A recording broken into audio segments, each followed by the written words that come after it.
my only, my heart and my soulmate.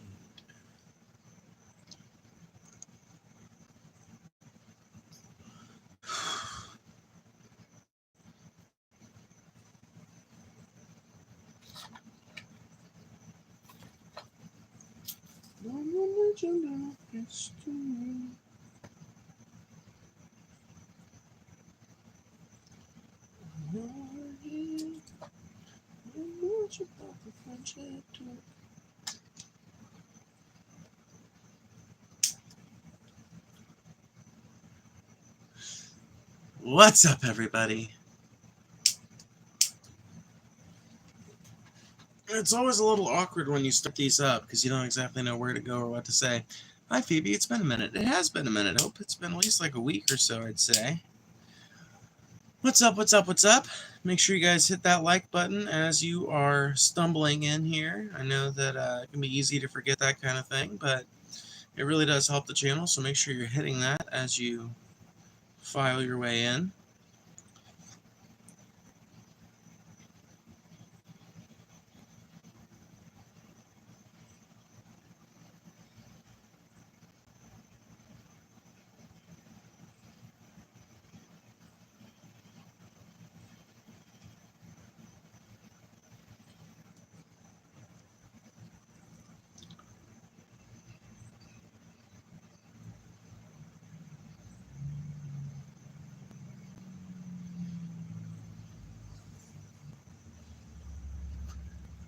What's up? Oh, hello.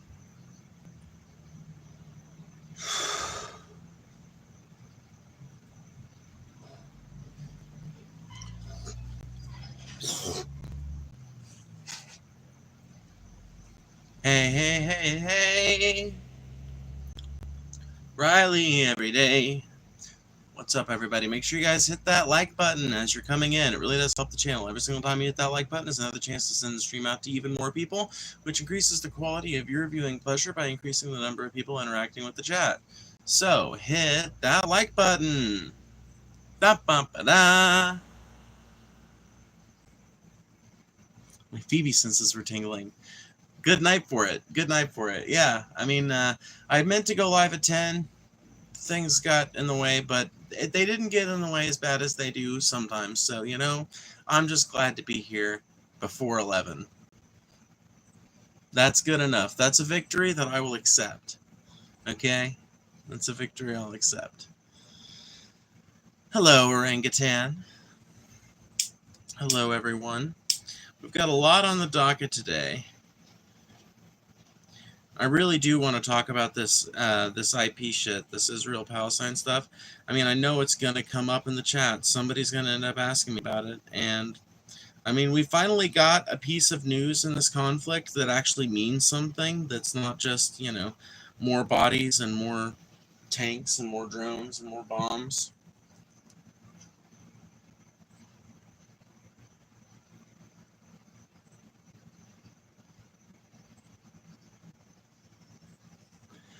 I mean, the answer we've got, the news we've got does necessitate all those things, but it doesn't necessarily mean all of them.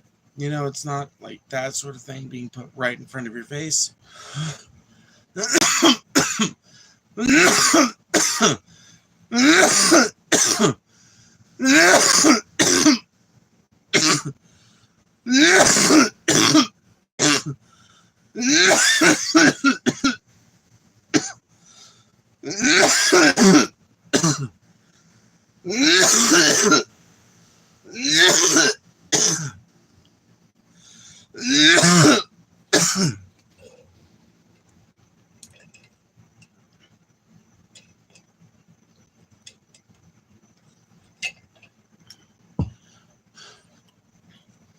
Manly ass cough. All coughs sound a little manly, okay? All of them.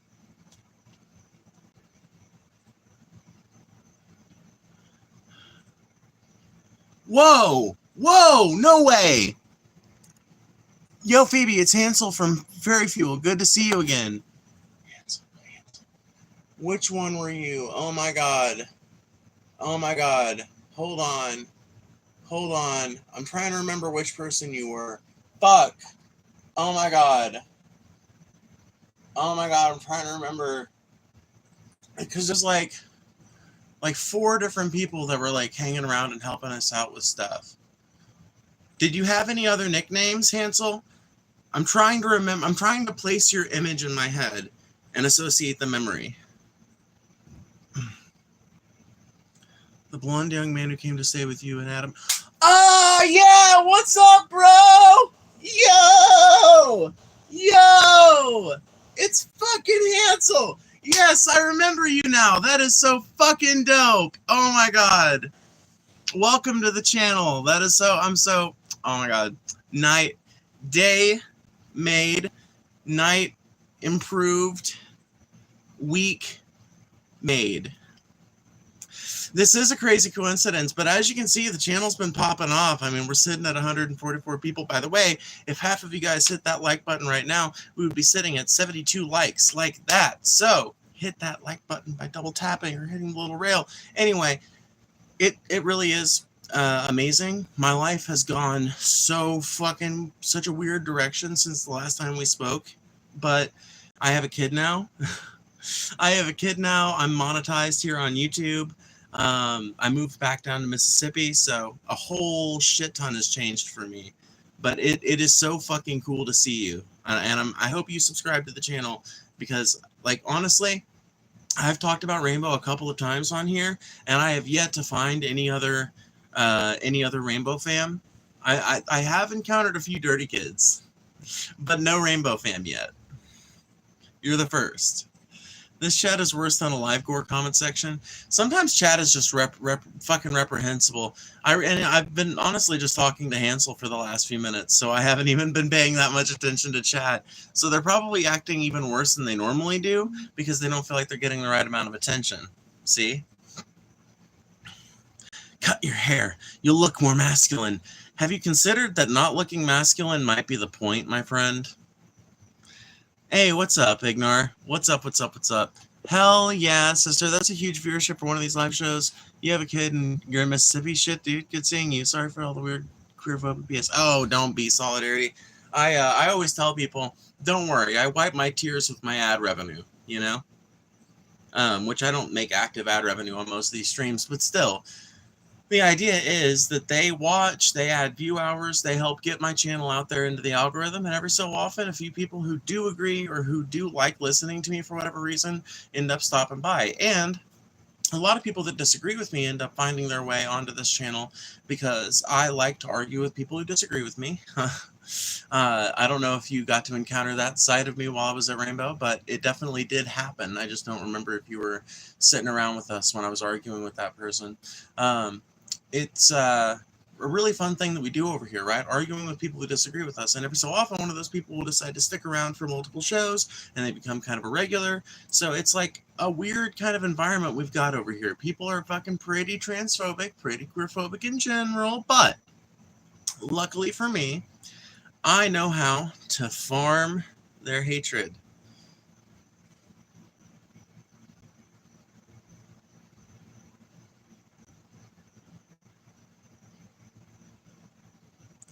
What's up, Spooky? I was just talking about you the other day. Yesterday, I think it was.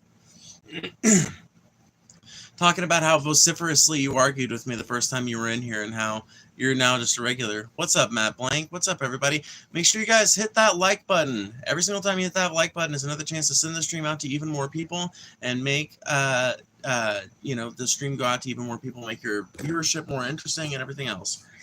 Helps the stream, helps you. It's a good thing to do. So is this about Israel handling Gaza? Well, that's what I'm hoping to talk about. Now that we've got enough people in here, I have to say, we all knew this was going to happen eventually. Those of us who've been paying attention to the Israel-Palestine conflict knew that Israel was eventually going to annex Gaza and make it into just another little extension of Israel. We all knew that this was coming, and a lot of people have been saying that that's basically what's been going on for like 20 or 30 years. It has been a long fucking time since Palestinians have had anything like sovereignty in their own lands, and now they're not going to have any of it. Israel is now going to occupy Gaza. Israeli leaders have approved this plan, so it'll be going forward. So remember that thing that you would get called anti-Semitic a year ago for saying, "Oh, they're trying to do that. They're trying to get to a position where they can just annex Gaza." And you were called anti-Semitic for that. You can rest easy knowing that you were right, that you ended up being the person who was correct in that exchange. Israel is now officially Israeli policy to occupy Palestine. Just like everybody said it wasn't. Just like everybody said wasn't the eventual goal. Everybody said we were crazy for thinking that that could be part of the Israeli state's goal in all of this. Now it's turned out to be 100% correct.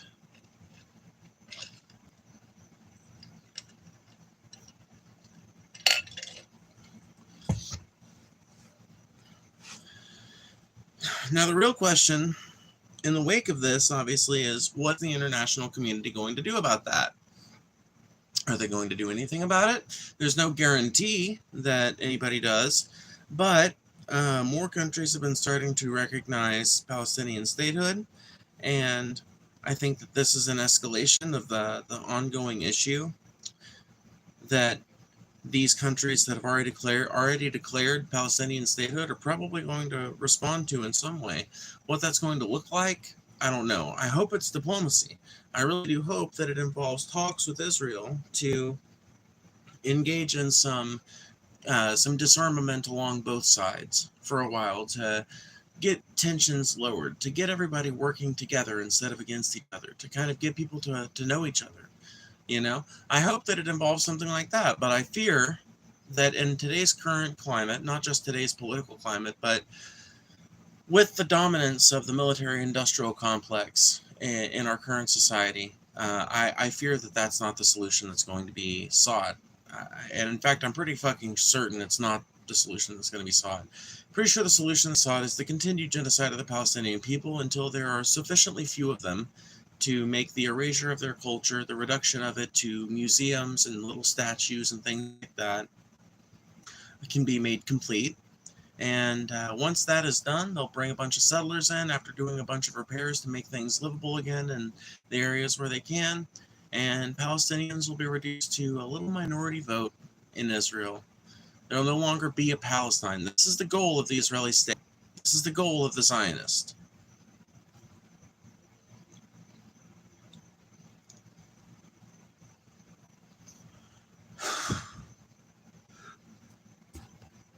I feel like most of the other Islamic states are too tired of the situation to care. Most of the ones that could do anything about it focus on their capitalism with Israel's allies over Gaza's sovereignty. Well, the problem is the breakdown. There's a force multiplier in this conversation that you don't seem to be considering, which is America. You see, if you attack Israel, you risk being attacked by the United States. And for evidence of that, look at the recent thing that happened with Iran. So Israel decided to strike Iran for whatever reason. Their claimed reason is because Iran was developing nukes, that they were super close to having functional nuclear weapons, even though 2 months before that, the U.S. intelligence agencies were all saying that they were years away from having them, if they were ever going to have them at all. Well, despite that, Israel decides to attack Iran. And we decide to attack after Iran strikes with U.S. airstrikes in Iran. Now, no further escalation happened after that, but that is the threat you're facing if you should attack Israel, which is why most of the countries that would probably be considered enemies of Israel don't attack Israel that often anymore, because it has become very, very, very unfeasible to do so unless you've got a shit ton of military might backing you up.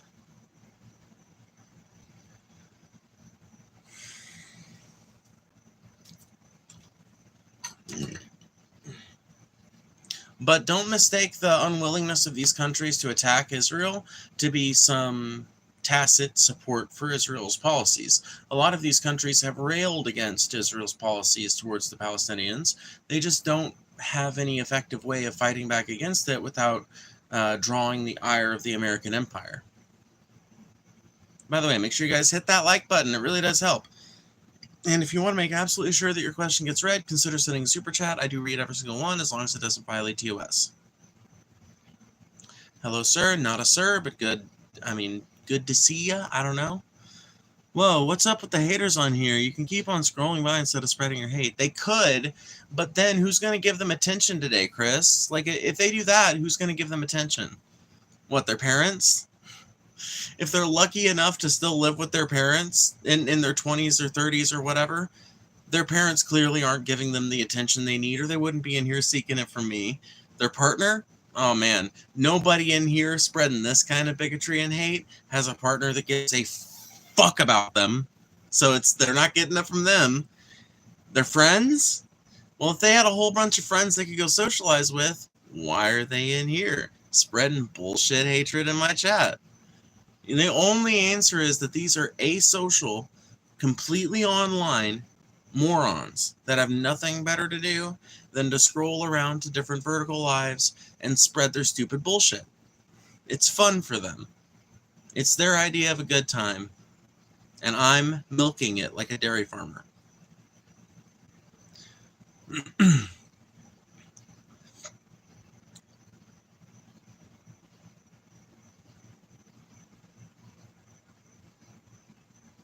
Someone is mad. Do I really seem angry? I'm pretty sure I seem self-righteous, but maybe your emotional radar is off. Who knows? Asocial says the man in a dress and a bowl cut. Well, number one, I'm not a man, and number two, this is not a bowl cut. This is called bangs because I have hair in the back, and because of the way they're cut, clearly bangs, not a bowl cut. So my resultant, your results from the survey you have taken in the last few minutes is, you're a moron.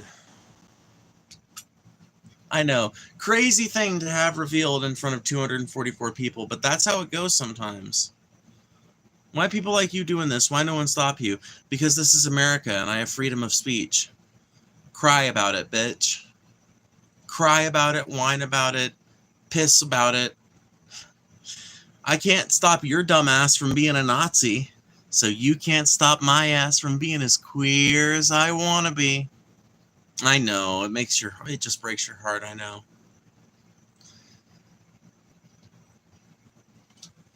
Eventually, you'll learn to be like a self-actualized person that does not feel bitterness towards people like me merely for expressing ourselves.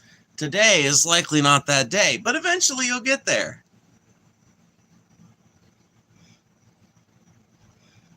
What planet are you from? I couldn't think of a good one. I was trying to think of a clever joke, like if I could combine like queer into the name of a planet or like trans into the name of a planet. I couldn't think of anything quickly. Cattle car, get ready. Well, I'm just happy that there are some people that are out there like you that are willing to admit that they are goose-stepping, swastika-loving, Roman salute-giving Nazis. Because frankly, there are a lot of people on the far right and the hard right of the Republican Party that are a lot like you, friend, and they're not willing to admit it. But I like people. I like people who are willing to admit it. And I don't necessarily like them as in I agree with their politics. Obviously, I think they're absolutely reprehensible people who should probably, like honestly, who could probably be ethically brainwashed out of their positions. But leaving that aside, I'm always happy to see when someone is actually willing to stand by the courage of their own convictions. Don't just imply a bunch of Nazi shit and then act like you're not being a racist. No, come right out there with the cattle cars rhetoric. Please. I want to know who you are. I want to be able to identify you readily. So please, Nazis, be loud. Make yourselves known. Because you, my sorry friends, are in a distinct minority.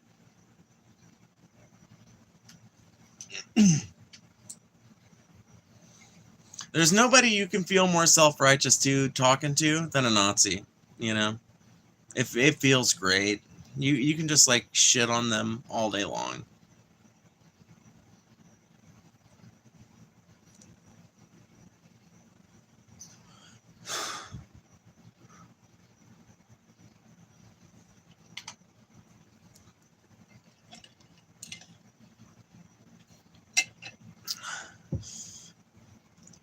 I guess we're going to have to do a little idiot mode, huh? I hate to say it. I hate to do it to him, but let's do subscribers, any duration, message delay of 15 seconds. Ooh, I got a super chat. 2 out of 10 rage bait. I appreciate the $4.99. Thank you for that. As far as this being rage bait, I mean, I think just being trans in general kind of qualifies me as rage bait no matter what I do. Like, I don't think there's any possible way I could make content unless I literally passed perfectly and nobody could, like, ever tell that I was trans. I don't think there's any way I could make content and have people, like, still, like, not shitting on me. You know what I mean? Like, honestly, no matter who you are, if you make content online, you're going to get shit on. And if you make political content online, you're going to get shit on even harder. Okay, we're going to have to turn on an even stricter idiot mode. People are, actually pretty willingly subscribing for this one. So this should keep it down to just people who've been subbed for a minute, okay? All right.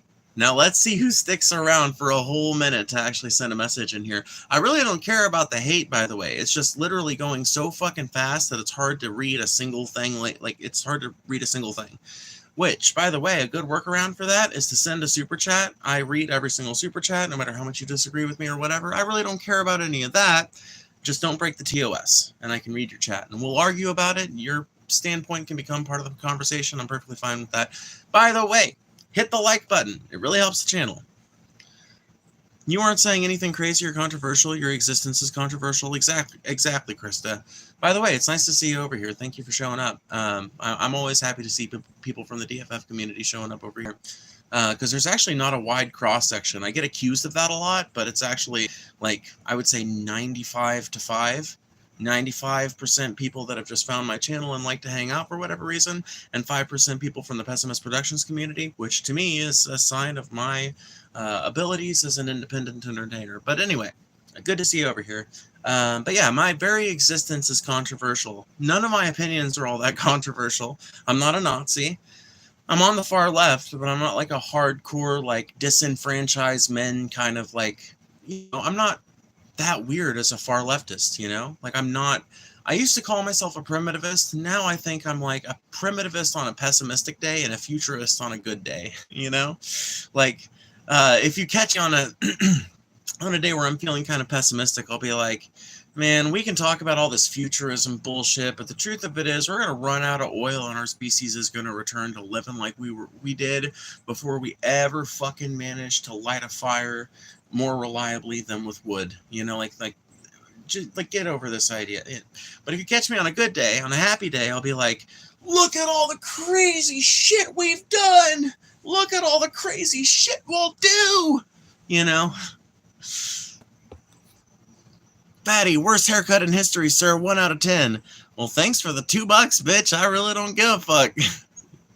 I don't care how you think about. I don't care how you feel about me. I'm just happy to see that you're donating. I appreciate it. Thank you. If anyone else wants to make sure that their super chat gets read, consider sending one. I do read every single one as long as it doesn't violate TOS. And if you want me to play a song, I have the guitar behind me. I have a standing rule, $5 a song. I don't know every song out there, though, so don't get mad if you make a specific request and I can't play it. But, you know, ask me first or something. Anyway, send a super chat if you wanted to read your bullshit. Exactly. If you're super fucking desperate for me to read your comment and you feel like I'm just not getting around to it, I'm not ignoring it. But there are 361 fucking people hanging out in here chatting, and all of them want just as much attention as you do. So if you want that extra bit of attention and you want to guarantee it, send a super chat. I read every single one as long as it doesn't violate TOS. So that's your way of guaranteeing that you get to be a part of the conversation no matter what. Otherwise, you're better off just like reposting it or trying to post it like when I'm looking at chat. Like, watch for a while. You'll get to understand the patterns of how I do things. As an actual member of the LGBTQ+, I speak on behalf of them to say we do not recognize, condone, nor agree with the predator y'all are viewing. Well, you don't speak for the entire queer community, and you're ridiculous to think that you do. Number one. Number two, I'm not a fucking predator. Get the fuck out of here with that bullshit. And number three, thanks for the $5, bitch.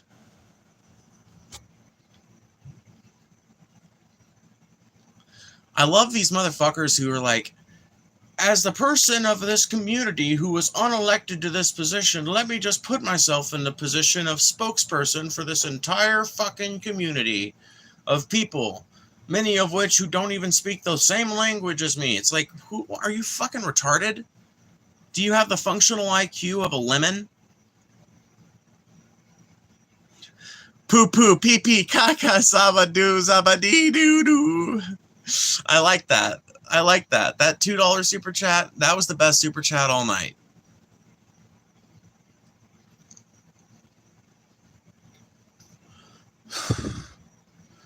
Could use a little work on the voice. I purposefully choose not to voice train. I don't feel that much dysphoria as a result of my voice.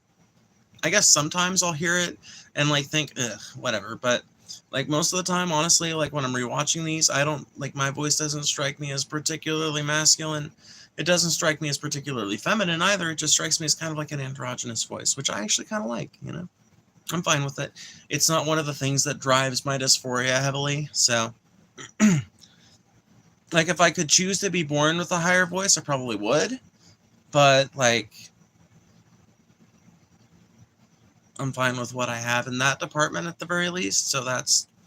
I guess, like... I can't think of the way I'm trying to word this. Whatever.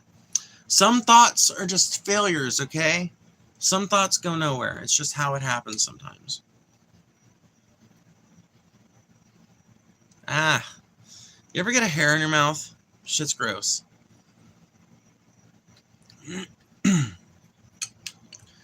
You mean she's like a more socially intelligent Christian. God, you people are awful. Just absolutely fucking reprehensible. Like, there's no reason to be like so openly disrespectful to a person other than the fact that you are anonymous and you feel like you can be disrespectful to a human being in a way that you couldn't normally get away with being disrespectful to them, you know? You probably would not be insistent upon calling me he, sir, etc. if we were sitting next to each other at a bus stop, or if you were standing in line with me at the grocery store or something like that. But here on YouTube, behind the mask of anonymity, I can be whatever you want me to be, right? Man, anonymity, a hell of a drug. Never try even once. Are you into man or woman? I'm bisexual, so I'm into whatever. I'm into whatever and whoever.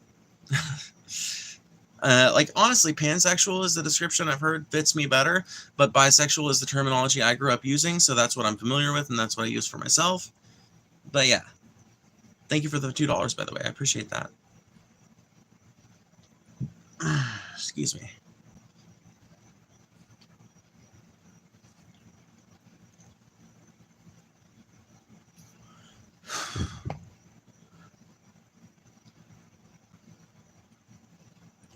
Do you actually pull anything? What do you mean pull anything? What do you mean pull anything? Is this some kind of Zoomer terminology I'm not familiar with? It's sounding like Zoomer terminology I'm not familiar with. Thank you, sir. Well, I'm not a sir, but you're welcome.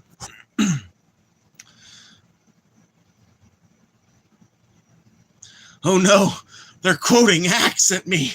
No! Ah! Ah!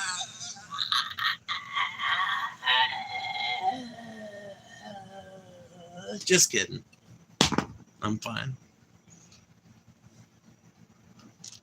Nah, you thought I was serious for a minute, huh? What do you do for a living? You're watching.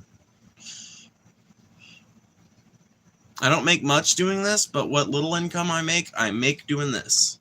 Arguing with people that disagree with me, talking to people who do agree with me and arguing with them sometimes, talking about crazy shit, telling stories from my life, etc. During my daytime, I'm normally taking care of my son and cleaning up around the house, taking care of stuff on the farm, that kind of thing. But at night, when all have gone to bed, or when all are going to bed, I come out here and I talk to the wild, wild west, or what's left of it, which is the internet. Would you say you are submissive and breedable? Submissive, maybe. Breedable? Decidedly not.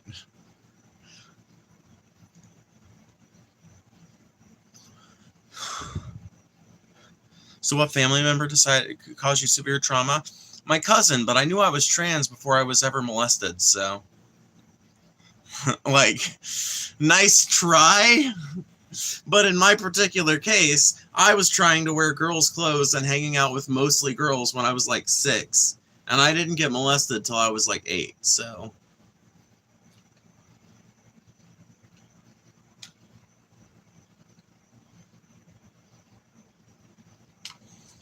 T-Girl to T-Girl, you're beautiful and way better than all the trolls. I love your outfit too. Just wanted to say something positive. Aw, thank you, Ocean. I hope you subscribe and hit the little bell, because we love to see positivity in here. We don't see nearly enough of it. Most people are just coming in here being hateful. Some people are just genuinely kind of like ignorant about the topic and don't know that much about it, so they don't really know how to talk about it, which is fine. I have plenty of love in my heart for those people. But some people are just actively hateful, and those kinds can get a little tiresome after a while. Fuck. I've got such bad indigestion tonight. I hate it. Silly guy sure loves licking boots. Who are you accusing of boot licking? It can't be me. It cannot be me. I could never be accused of like boot licking. I'm like one of the most anti-police motherfuckers you could probably find. At least police here in America, in like the form they exist here. Do I think that there's occasionally a good cop who's like good in their personal conduct? Sure. But I've got all kinds of criticisms of the way policing is done in America that we can get into right now or some other time, but they are, you know, enough to, I think, justify not calling me a bootlicker at the very least.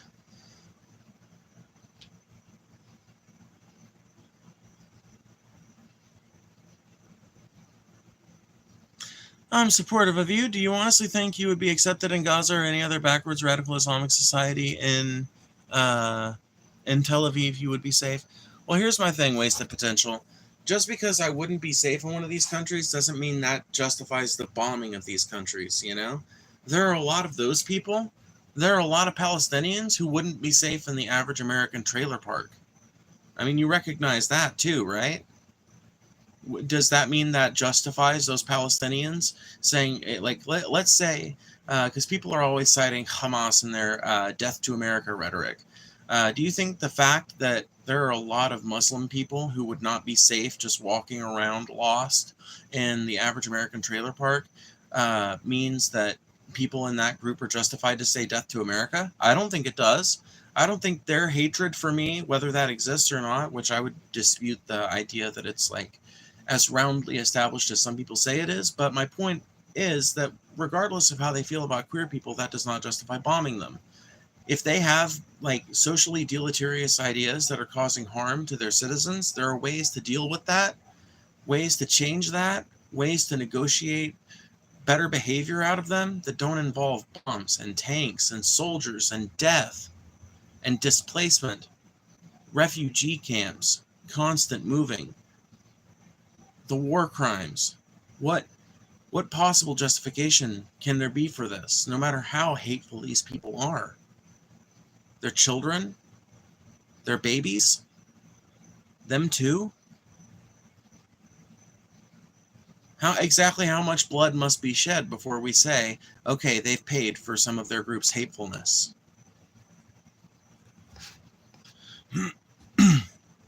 I'm not talking about you, dude. Look at chat. Well, I can't look at chat that much, Dr. Dreadnought. I literally, I would be here all day if I tried to read every single chat. My average chat numbers are something like 1,500 to 2,000. So a shit ton of messages go in here. Go on in here. Cough up your credit cards if you need her to read your rage bait. Exactly. Please. Just cough up your credit card. If you want me to read your rage bait, it's a very simple equation. You plus credit card plus stream equals I read your rage bait.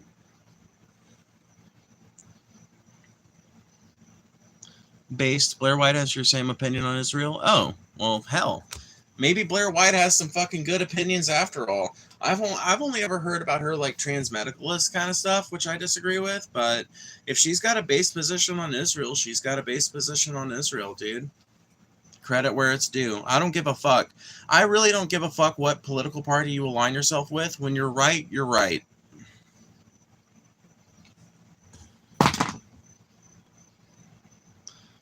What do you call a duck with no bill? Free dinner. I really like that. That made me smile. What do you call a duck with no bill? Free dinner. That's a good one. Man, that just tickled me a little bit. Make sure you guys hit that like button. It really does help. I can't believe our viewership is cratering. The more we talk about the Gaza issue, the more people leave, okay? I'm happy I subbed and liked Stream Your Chill. Yeah, I try to be. I try my best to be. Either way, I appreciate the discourse and will always fight for your existence. Well, thank you, Wasted Potential. I appreciate that. And I hope you understand that my position does not come out of some hatred for Israel. I am the opposite of anti-Semitic. I owe my fucking current life on this planet and the fact that I know how to live. Like I went through a period of time where if I hadn't had a very specific Jewish person in my life, I wouldn't have lived through it. And I'm really happy that they were by my side. And if I had ever had any untoward opinions towards Jewish people, that like my friendship with them would have dissuaded me of any of those bad positions. Granted, I didn't, I wasn't raised by parents that were anti-Semitic, but I also didn't know any Jewish people. So I was, it was actually kind of a running gag in our friendship. Is like anytime they, like every so often they would say something talking about some tradition, or they would see some product in the store and be like, oh, neat, I didn't know they had whatever. And I would be like, what the fuck is that? And they would be like, oh, it's Jew food. And I'd be like, oh, okay, cool. Well, okay, well, wait, tell me about it, And being friends with them, like, taught me a whole fucking lot about a culture that I hadn't really been exposed to. But it also gave me a deep love and appreciation of the Jewish people. And I understand that the government of Israel is different from the Jewish people as a whole. I understand that the state of government does not represent the entire Jewish people, even if it claims to, or even if it claims to be able to. I represent that I recognize that the Jewish diaspora represents a way fucking larger group of people than merely those Jews living in Israel. So, don't take my opinions on it to be anything other than opposition to a genocide being committed by a government that's been empowered by a way bigger government.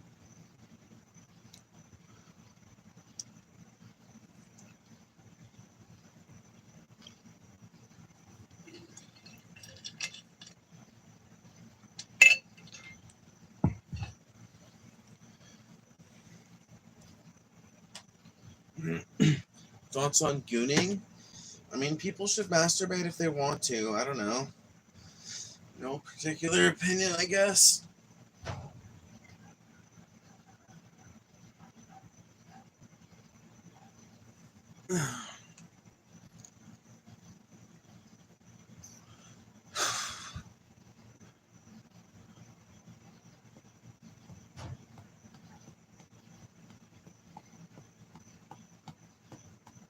Well, that's cool. That puts you leagues ahead of Hassan Piker. Oh, well, I haven't watched enough Hassan Piker content to know where exactly he stands on this, that, or the other thing. I've seen a few clips where I liked what he was saying, but I also understand that a clip can be made into like slant is a million parts of an informational. I don't know how to say what I'm trying to say.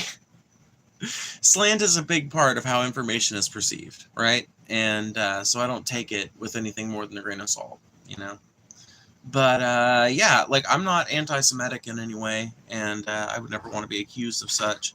I just think that the state of Israel as an institution is probably not the best vehicle for achieving a right of return for Jewish people to their Jewish homeland, or a right of return for Palestinian people to the Palestinian homeland. Because both of these people can claim this region as a homeland because both of them have lived there for fucking generations.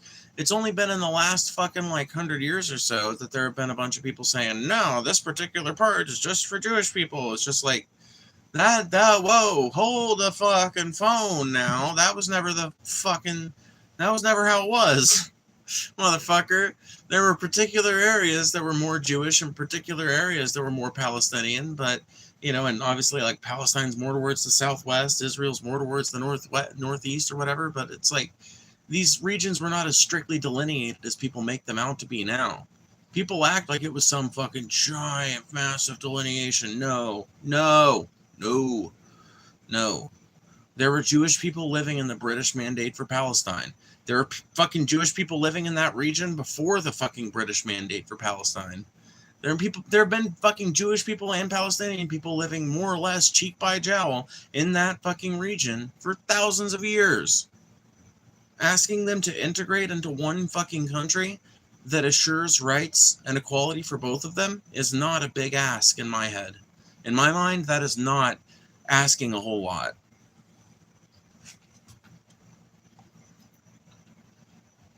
Thoughts on the Epstein client list? If an unedited version is ever released, it's going to fucking completely upset American politics. It's going to turn American politics upside down and completely over. It's going to turn American politics on its head because there are so fucking many powerful people that we already know are on there from both sides too. It's not just a Democrat thing. It's not just a Republican thing. If it's released by one party or another and they're allowed to redact what they want out of it, it might turn into that. But the actual unredacted, unedited Epstein list is an indictment of both parties. A list of people from both parties and from all over the corporate superstructure who have contributed directly to the ongoing childhood sexual abuse of children, to a framework by which those crimes were not only orchestrated but covered up en masse for fucking decades. It's going to literally transform American politics if it's ever dropped. And I say if because it's a real strong if. They really don't want that doc to drop. They really do not want it out there. But I think it's eventually going to get out there. Eventually somebody's going to leak it. Eventually somebody's going to get fed up with the bullshit and it's going to be leaked. And it's going to fucking transform politics in this country. Make sure you guys hit that like button. If you haven't hit that like button already, please hit it. It really does help. Hit the like button.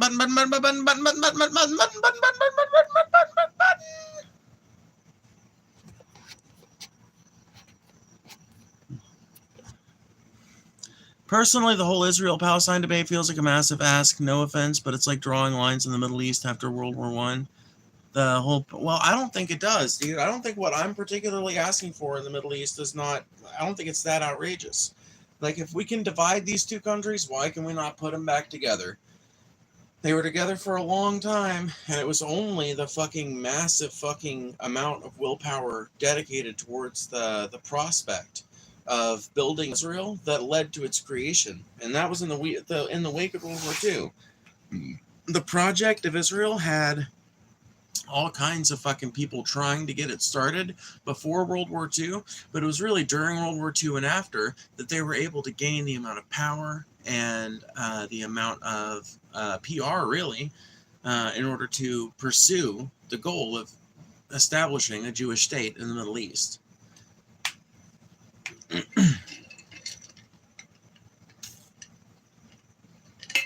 It was by active effort that these two nations were cleaved from one another.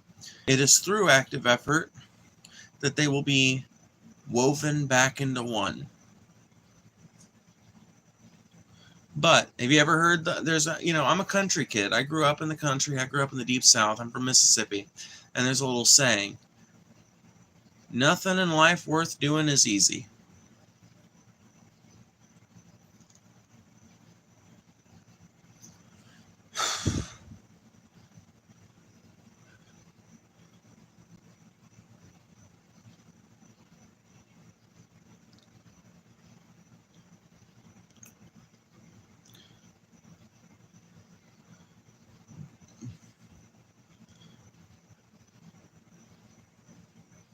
I was watching my favorite ad, How Did the Conversation Turn to Drugs? I have no idea. Every so often I will look away from chat as I'm ranting for a second, and then I'll look back at chat, and I'm just like, what the fuck is even going on in here? What the fuck is even going on? Yeah, I don't know.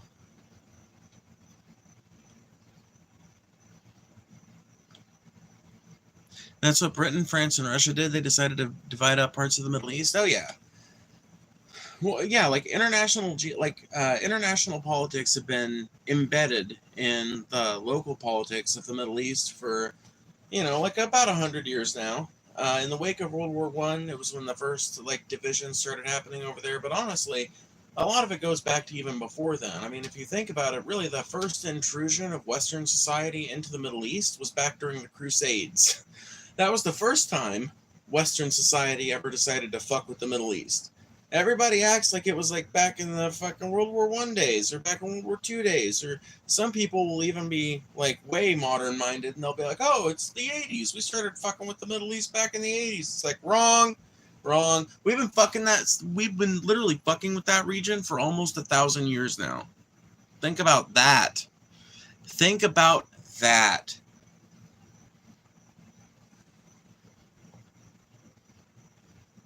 We can blame the British for Israel. That feels fair. It does feel fair, but I don't know if it's 100% factual. Like, the British are part of the reason. The British are part of the reason. The Americans are part of the reason. Honestly, Germany, by committing a Holocaust, is part of the reason why Israel was able to be established, in particular, the modern state of Israel. But yeah, like a lot of like the distress in the modern Middle East, a lot of it really does come down to Israel. People don't understand what a fucking destabilizing fucking influence Israel is in the Middle East. A lot of people just don't understand how many fucking Muslim countries have like a hardcore kind of dedicated base of fundamentalist Muslims who simply don't like the idea of a Jewish state to begin with. Add to that the fact that Israel seems to be completely unwilling to work with most of its neighbors, seems to be completely unwilling to just be satisfied in its own borders and to just defend itself against attacks.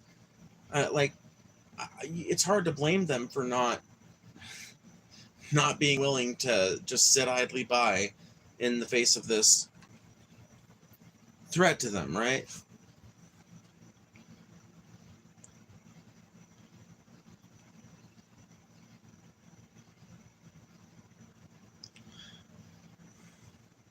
We could probably blame the whole telling every Jewish person post-World War II that there's a homeland to go to that was already occupied. Yeah.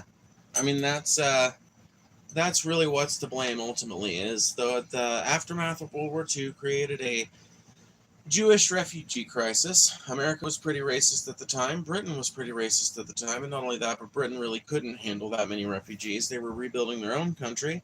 America could have accepted the refugees, but we didn't want to bring that many Jewish people in all at once. And so we were very preferential about who we brought in.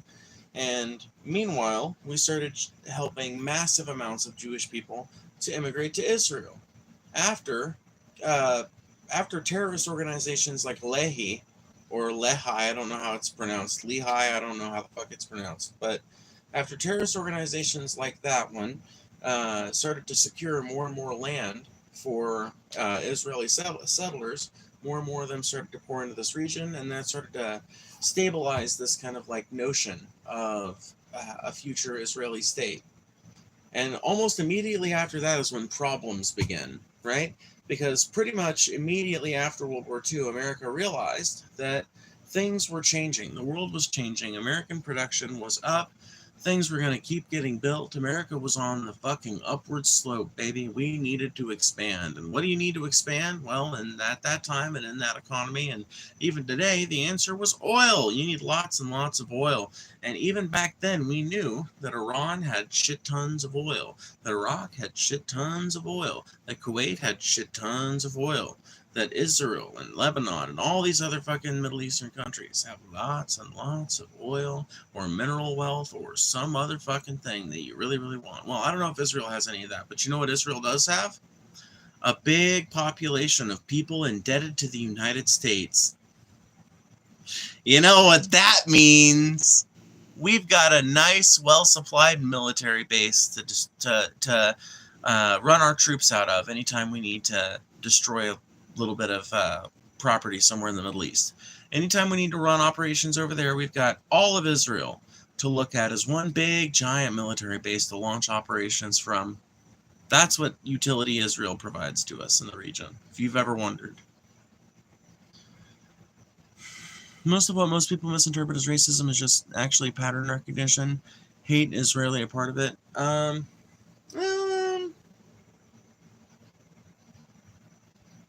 don't know if I'd say rarely. I think hate is not as often a part of it as people automatically assume. I think the problem is that racist preconceptions can be co-opted for hateful goals and hateful intent, even if the person who originates the idea or the sentiment or whatever is not themselves responding out of hatred. And I think that's part of why people react to it the way they do. But I don't know if that's necessarily the best way to react to it, you know? I don't know. I'm not a human psychologist, so I don't know exactly 100% the best way to do anything. Man in dress, man, you're so original. Man, tell me something I haven't heard before. Tell me something I haven't heard a million fucking times already. Just this one stream alone. You think you're fucking special, James? You think you're the only dumb motherfucker capable of coming up with a little comment like that? Do you really think, in this group of 44 people, that you are the only person with enough brain cells to come up with men in dress?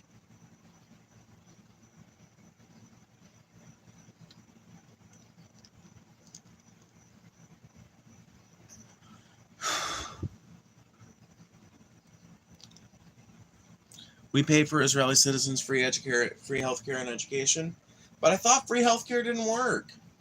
I thought free education didn't work. Wait a minute. So Israel has that, but America doesn't have that? I thought those programs didn't work. If those programs didn't work, why did America let Israel do it?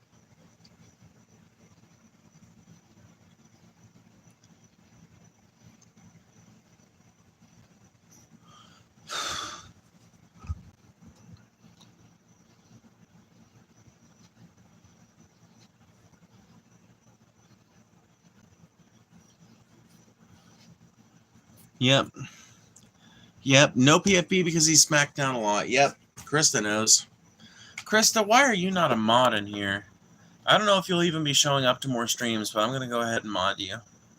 Because I don't want you to accidentally get banned at some point in some kind of big old purge of the chat when people are being morons. You saw how many people were hanging out earlier. When it goes like that, it can be kind of hard to make sure that good people aren't getting banned, because like it can be hard to just slow down the chat enough to get somebody who's spamming or something. So I dubbed the mod because I trust you. You're a fucking well-known member of communities that I'm also a part of. So, but basically the rule here, just so you know, like you're not obligated to do anything in here. It's mostly to make sure you don't get banned, but it's also so that if you do want, you can help me police the chat in here. I have way lower standards than Paul does when it comes to my like allowable conduct. My 3 rules are readable, original, and interesting. So if they're readable and original and interesting, they can stay, whether they're hating on me, being completely stupid. The only time I sometimes violate that is for people that are just spreading outright disinformation and like standing behind it and just refusing to move on. But usually I'll call out somebody like that when I'm just like sick to death of it and they're not moving on from the conversation. But yeah, with all that being said, thank you, Krista, for hanging out in here, and I'm going to make sure that you don't get banned by giving you the mod status. I don't know how I'll resist banning these losers. Krista's going to go on a banning spree. Yeah. Well, if it helps you, if it helps you feel any better, I literally farm these freaks. Like, some of them are willing to donate to me just to spread their hateful bullshit. So they're like paying me to hate me, which is like the best dynamic ever. Others are just contributing to my channel continuing to do well in the algorithm. So, yeah. She's reposting a question because she doesn't have money for super chats. Okay. Have you ever met someone with a job who only talks about their job? No, I've not. We're all dumb enough to donate and subscribe to chat, so who cares? I mean, you don't have to donate to chat. They call me the joke farmer because this shit is corny. Nice. That's the correct thing you're supposed to do, silly guys, so stop hating on her. I don't know Why is silly guy getting mad? Why is silly guy getting all mad? Is silly guy mad? Oh, no. Silly guy's mad at somebody else, not me.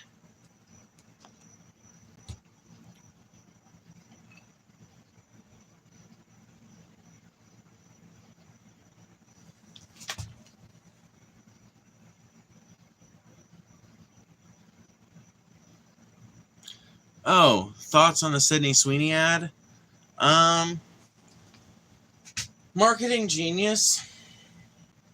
Marketing genius. Like, they knew what they were doing. They knew what they were doing. They wanted to get the entire country talking about their ad and talking about their product and talking about their company, and they succeeded. It's going to be in a bunch of people's minds now. And this should be a lesson to any of you guys who mistakenly thought corporations had morals and shit. They don't. They do what is marketable. And you know what's marketable right now? Being edgy about the topic of race. And that has resulted in them being able to make a bunch of fucking money, probably already off of this ad, by monetizing people's willingness to buy shit just because they might piss off the libs. So I say, marketing geniuses. I'm not rich enough to buy anything new anyway, so I'm not going to buy whatever it is they were selling. But good on them for figuring out how to correctly market to American idiots. If there's an advertiser's award, they should win it.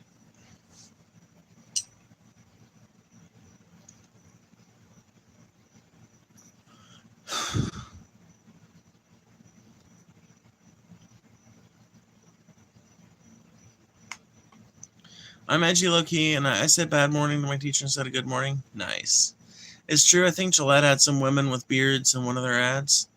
Yeah, I mean, women with beards are not that uncommon. The Sydney Sweeney ad is the equivalent of companies changing their PFP to Pride Month. Yeah, I agree, Goondock. It pretty much is. Yeah, it's like the right-wing equivalent of companies changing their PFP or whatever to Pride Month. It's just a way to pander to people. It's just a way to get people talking about them. Not even to pander people, really. It's a way to get people talking about them. And whoever is coming out in opposition to them, whoever's in opposition to those people is now going to buy their product, you know?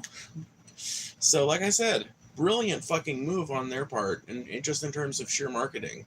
Do I agree with the messaging of the ad? I don't think there is any messaging in the ad. I think that the messaging of the ad is buy this product. I think that's the messaging in the ad. And by the way, that's the messaging in the ad whenever you see a pride-focused commercial too. That's the messaging of every ad. Unless it's a political ad or something like that. Is there maybe some deeper messaging behind it too? Sure, maybe. But it's all fucking superimposed by that ultimate meaning. By the most important thing it's trying to do. Which is sell you shit.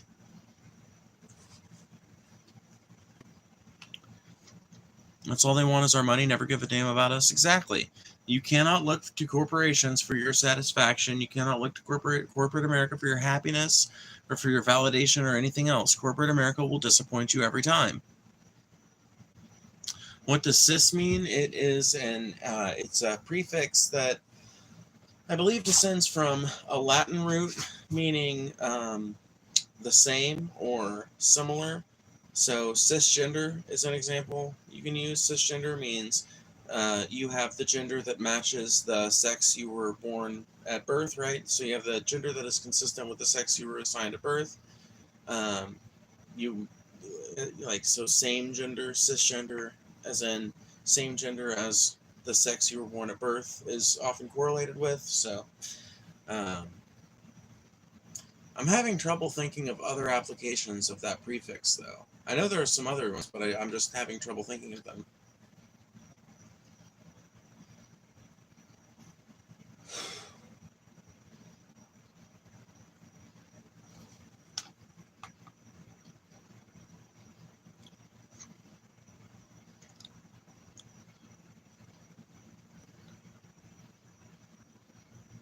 So saying I'm a cis male is the same as saying I'm a male? Yeah. Like, well, okay. No, saying you're a cis male is like, I guess, kind of. Like, kind of, but kind of not. Like, a trans woman could also say that she is male and still be, like, a woman, but also be acknowledging she was born assigned male at birth, right? It wouldn't be how I'd word it, but a cis male is someone who was born male and is perfectly comfortable with the fact that they were born male and is perfectly comfortable with at least some or most of the gendered behaviors that are expected of them as a result of that. That is a cis male.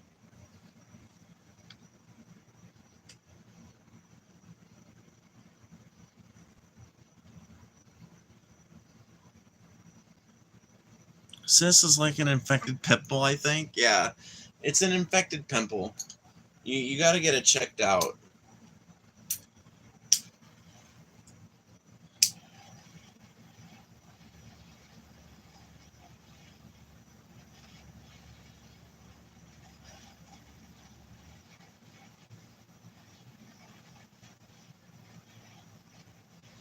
Festus is the greatest town on earth. Festus is the little place where we all had our birth.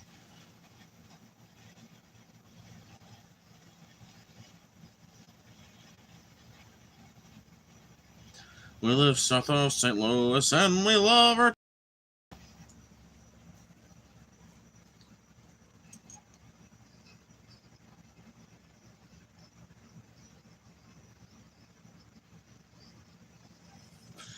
And this is the fastest song.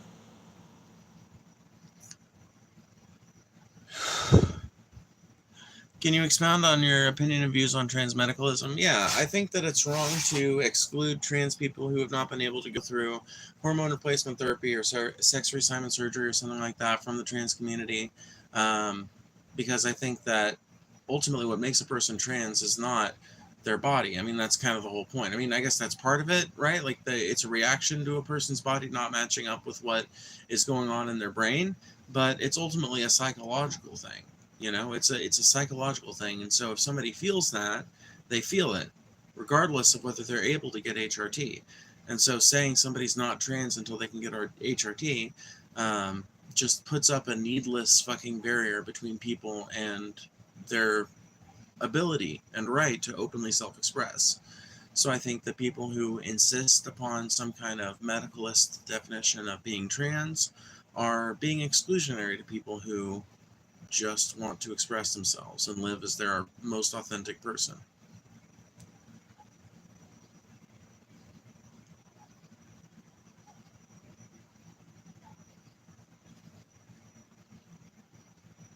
Blair White agrees with the psychological aspect of it.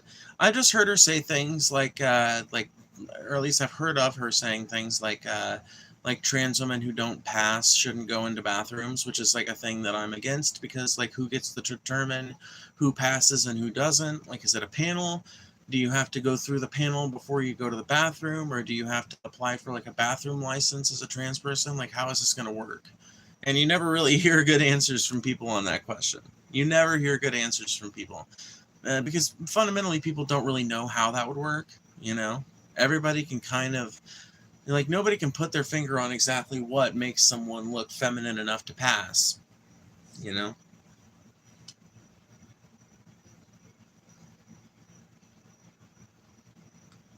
I like Blair White, but I don't like all her points. I think we need LGBT conservatives. I mean, I think we need queer representation everywhere it's to be found. So if the Republican Party is willing to accept some queer people in it, that's fine.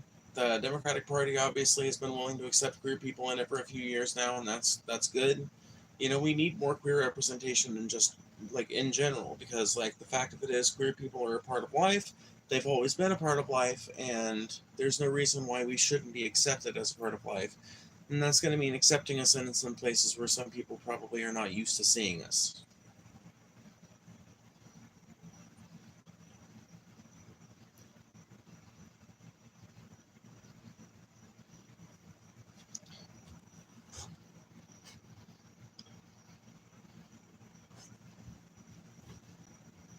I don't think this should be something paid for with taxpayer dollars, but there should be specialized clinics that medically transition people. It'd be more controlled and safe. Well, that's pretty much what there is. Yeah, I mean, like, well, Kind of. Like, so for sex reassignment, that pretty much is what happens. Like, if you're really getting, like, hardcore gender treatment, that's probably what you're going to. And in a lot of European countries, that's a big thing, too. In places where gender science and, like sexual science in general has been more heavily studied and more heavily worked on and everything, you can find more gender clinics, basically, that's all they focus on. Here in the United States, here in the United States, that's a harder thing to come across. For example, when I was on HRT briefly in 2020, I did so through a Planned Parenthood, actually, weirdly enough. Um, that makes it a little bit less uh, like specialized, but I don't think it changes the degree of regulation or anything like it. I mean, all medical science in the U.S. is pretty highly regulated. So whether it's happening in a Planned Parenthood or happening in a specialized gender clinic, I don't think it makes a whole lot of difference, honestly. But I do recognize that more trans people would be able to get better, more specialized care if they were able to see doctors who focus on that kind of thing. Because otherwise LGBT will just seem like an ideology, not something people are born with. I actually agree with that, orangutan. I wasn't looking at it from that angle, but that's actually a really good point. Yeah, like, as long as there are queer conservatives, they can't really call us, like, an ideology, you know? They can't just say we're some movement of lefties or whatever. As long as there are queer conservatives, they have to acknowledge the fact that queer people exist, that we're not just a movement, and that we're not a monolith. And that's why you'll notice my advocacy against Blair White did not include, like, oh, she's a conservative and she's queer, so therefore evil. You know what I mean? Like, you notice I didn't make that argument.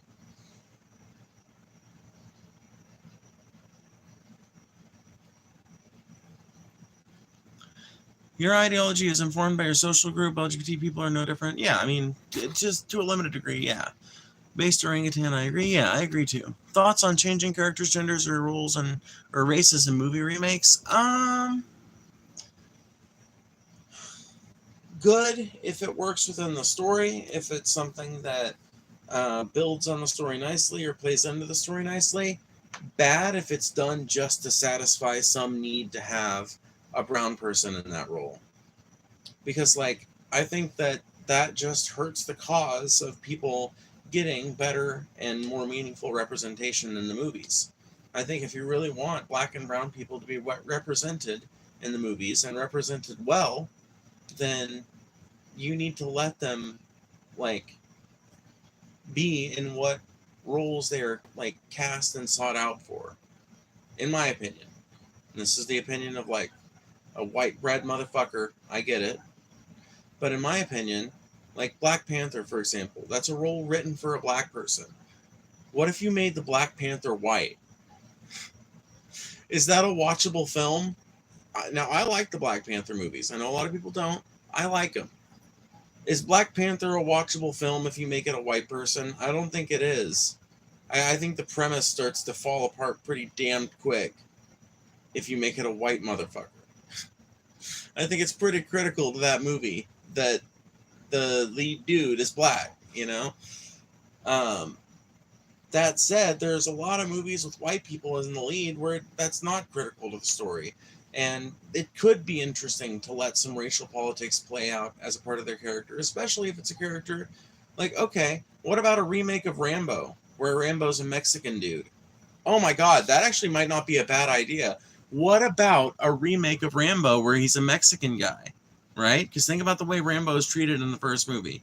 A remake of Rambo with a Mexican guy living through a hardcore Republican administration that's a veteran, that has a little bit of an accent from growing up around a heavily Hispanic family, but he's birthright citizen and everything, veteran that fought for his country and all that shit. Same basic storyline, but a Mexican guy instead of a battered up white guy. That's a story where I think you actually could do something interesting with the interplay between the character's natural storyline and everything and the character's edited race. But there are some places where I don't think it would make a whole lot of fucking sense, you know? And there are other places where I don't think it improves or disimproves. And I think in instances like that, it's whatever. It's up to whether or not they do a good performance. And at that point, it has nothing to do with their race, you know? Like, what did I do with my vape? Did I drop my vape? Did I? No, here it is.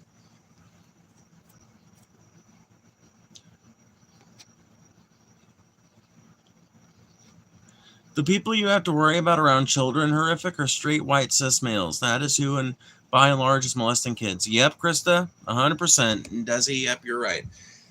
Trans people are way more likely to be the victims of childhood sexual abuse than we are to be the perpetrators of it. We are way more likely to be the victims of sexual assault in a public place than we are to be the perpetrators of it. We are way more likely to be the victim of sexual assault in general than we are to be the perpetrators of it. That is just the fucking truth.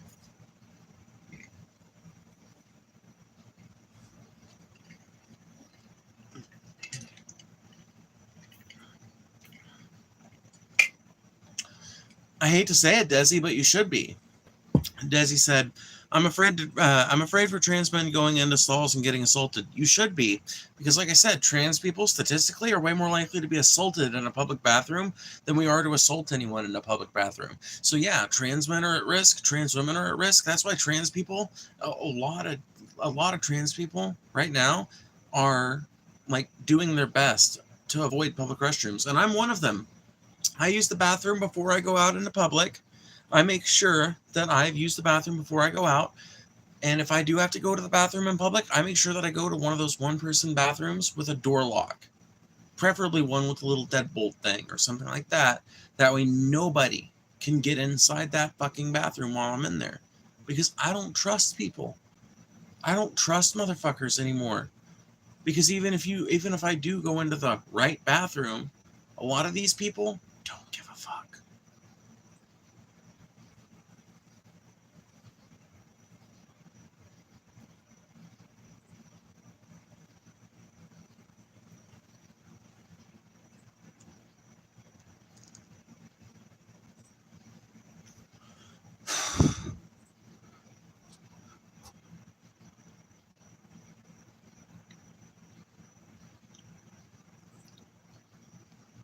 Phoebes, become the next Markiplier? What do you mean by become the next Markiplier? How would I do that? I read that one. Trans women especially, and then if they're POC, it goes up even more. Yep, Krista, you are 100% right. I think self-ID should go away, like trans criminals should prove they have gender dysphoria, but that's about it, because like bathrooms, not many assaults happen in there even with self-ID. Well, that's the thing. It's like, thank you, orangutan, for recognizing that the statistics prove that it's not an actual problem. Thank you for recognizing that it's a fucking pointless thing. But I want you to take this away from the conversation, orangutan. Think of how much of a fucking wedge it's been made. Think about how divisive this issue is. Think about how hard people argue for it, one way or the other. And think about it and realize how much of a distraction it all is. Because the fucking truth of it is, you are not very likely to be assaulted in a fucking public bathroom, period. You're way more likely to be assaulted lying in your fucking bed than you are to be assaulted in a public bathroom. You're way more likely to be assaulted in a bar or like there's a bunch of other riskier places that like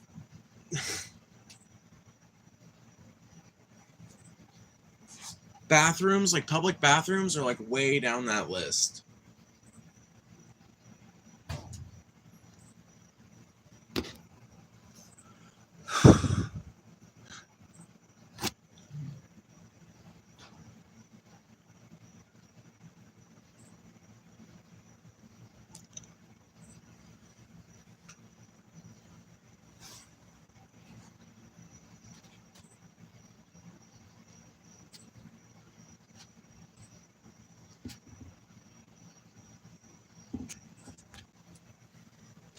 It's just it's ultimately just it's a wedge issue.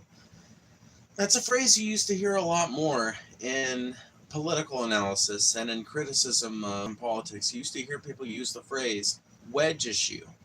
And what a wedge issue is an issue that legislators and sometimes activists and talking heads from within two given oppositional political sides fight over. It's an issue they fight over constantly, but an issue that they never send up to the legislature to be finalized.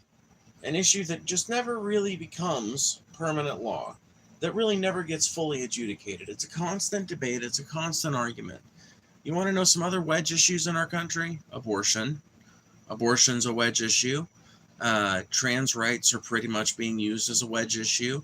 And none of this is to say that these are things that you shouldn't care about. None of these are things to say that aren't important. These are incredibly important fights for the civil rights movement. But they are wedge issues because we have allowed our Congress to be so co-opted by corporate interests that they are so busy satisfying their demands that they can't make good on any of their campaign promises on any of these given wedge issues. And that's what makes them into wedge issues, saying it's a wedge issue. And I think the reason why this terminology went out of fashion is because some people associated the term wedge issue with saying that, oh, that's an issue that doesn't matter. That's an issue you shouldn't care about it. They started to associate it with class reductionists, and they got a bad taste in their mouth, when in reality, all wedge issue means is that it's an issue that politicians love to argue with each other about and love to make us argue with each other about, but an issue that never really gets solved for one reason or another. Some of these issues I don't really think have a good government solution. I think some of them are cultural issues, ironically, and some of them really are policy issues that need to be fixed. But they're made wedge issues by the unwillingness of the American Congress to act on any of the bullshit they talk on the campaign trail. And that unwillingness comes from our unwillingness to hold them to account for their bad votes. We're too afraid of the other guy winning to deny the one who's really being awful the vote. And so we let bad fucking candidate after bad fucking candidate after horrible fucking demented fucking candidate get into office and fuck shit up time after time, year after year, election cycle after election cycle, hoping for better and continually getting worse.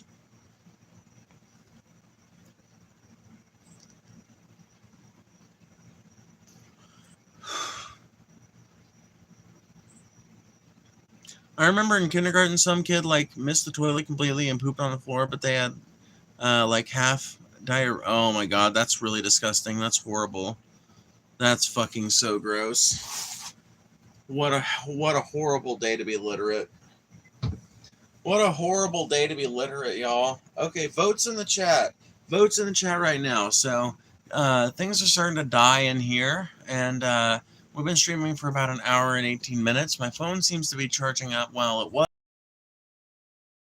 Very sad. 1 second. Hey, one of my appeals got fucking approved.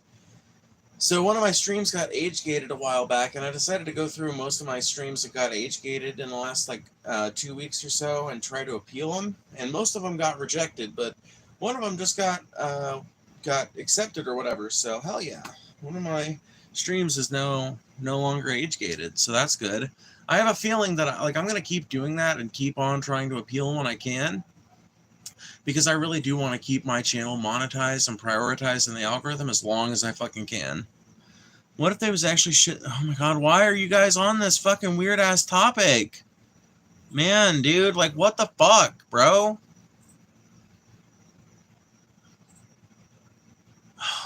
God. Everything I read is about shit and piss.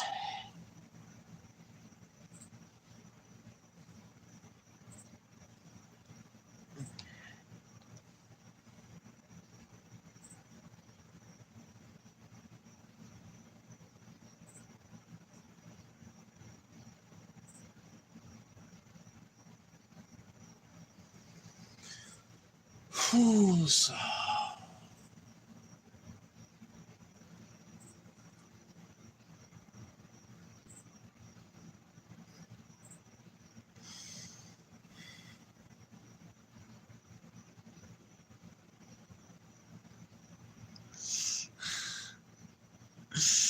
It's fine. You guys are just reprehensible, dude. I've never seen... I understand there are a couple of exchanges about the horrible fucking state of a school bathroom, but god damn. That was like a 10-minute long conversation between you guys about like the disgusting nature of the bathrooms we all went to when we were in elementary and middle school. And it's just like, why are we talking about this, man? Like, yeah, I once saw a 3-foot long python of shit in the toilet too once. What of it? You know? Yeah, the kids in my school had barely functioning fucking assholes as well. Why is this a topic? You know?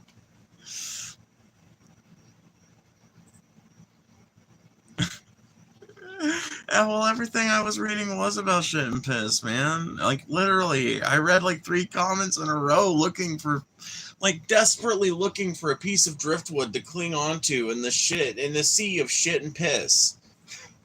And all I kept finding was bigger and bigger turds.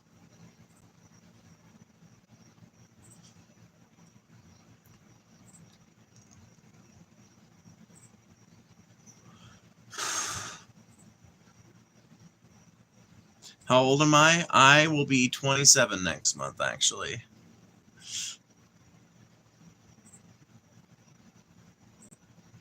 I came into the bathroom and saw. I guess we're just fucking still on the shit topic. Fucking, you know what?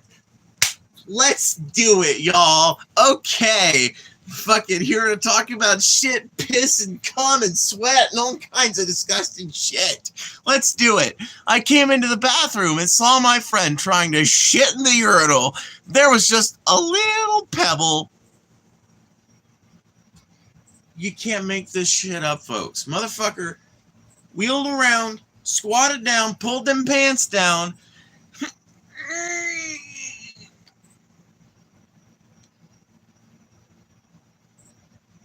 Boop. Into the fucking water it went.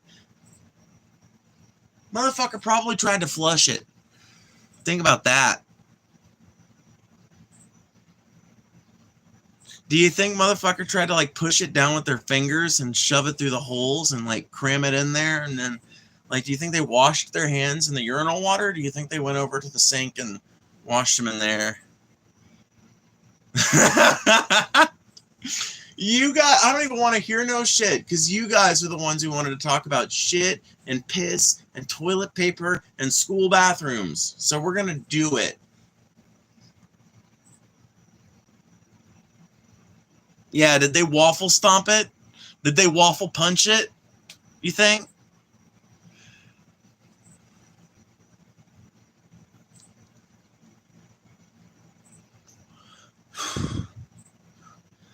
Someone once masturbated to me while I was in the restroom with them, and I'm the one who got in trouble for talking about it. Dude, Riley, isn't that just like the American education system? Some shit happens to you that's just this side of being diddled, and you end up getting in trouble for being the one that's like, hey, was this right? This doesn't seem like it was like exactly what should have happened. And they're like, fuck you, we're taking you to the principal's office, motherfucker.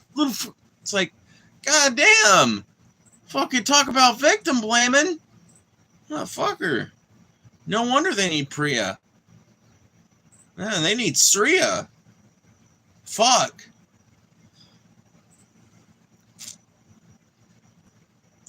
Yeah, dude, Riley has the right to start a villain arc. That's some fucking dark betrayal from way back. I wonder who came up with Waffle Stomp. A depraved, demented, horrible human being with a disgusting imagination. So probably TJ Kirk. I don't know. I'll ask Frey about it next time they're in here.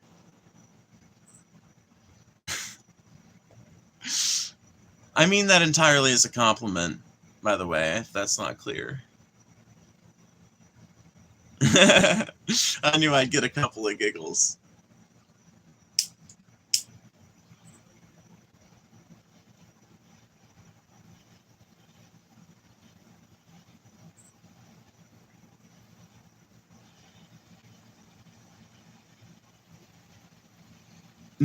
Definitely was Frey, yeah.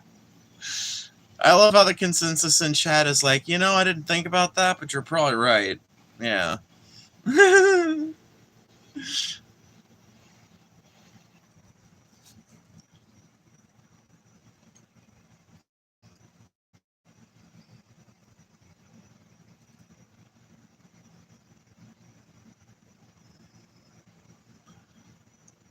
I've slipped on my own baby gravy before in the shower.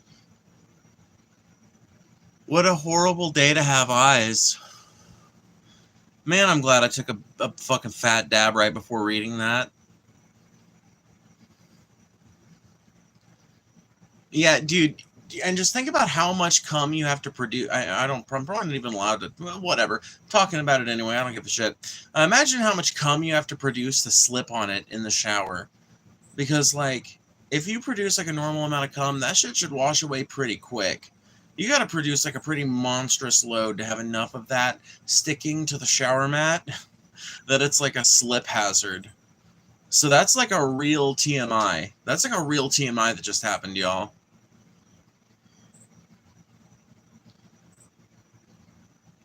I prefer the term gentleman's relish. Yes. Yes. I don't want to talk about it. Oof. Oof. Oh, man. Oof.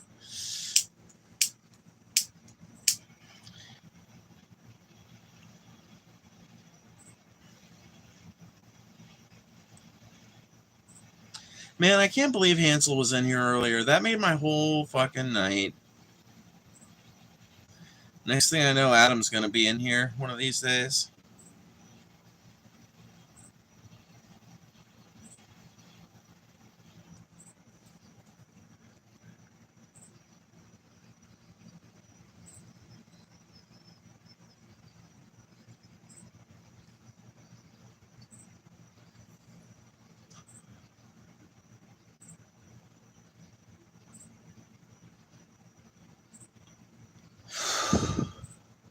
One of my favorite Kenny versus Spenny episodes is who can produce more cum? Jesus Christ. People are depraved. I remember one time I ran out of toilet paper and had to use a spray bottle and then it broke. So until the shower, I was just walking around with a dirty butt and it felt disgusting.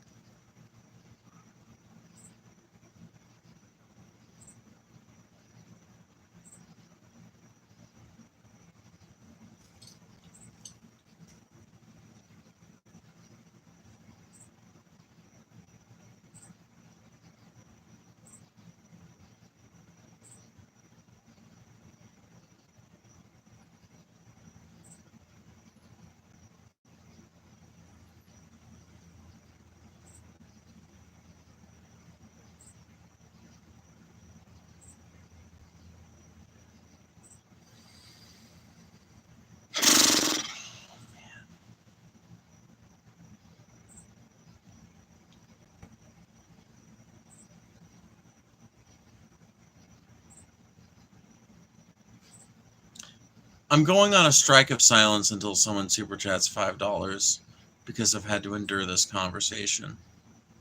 I'm holding you all hostage. Not literally, I can't do that. But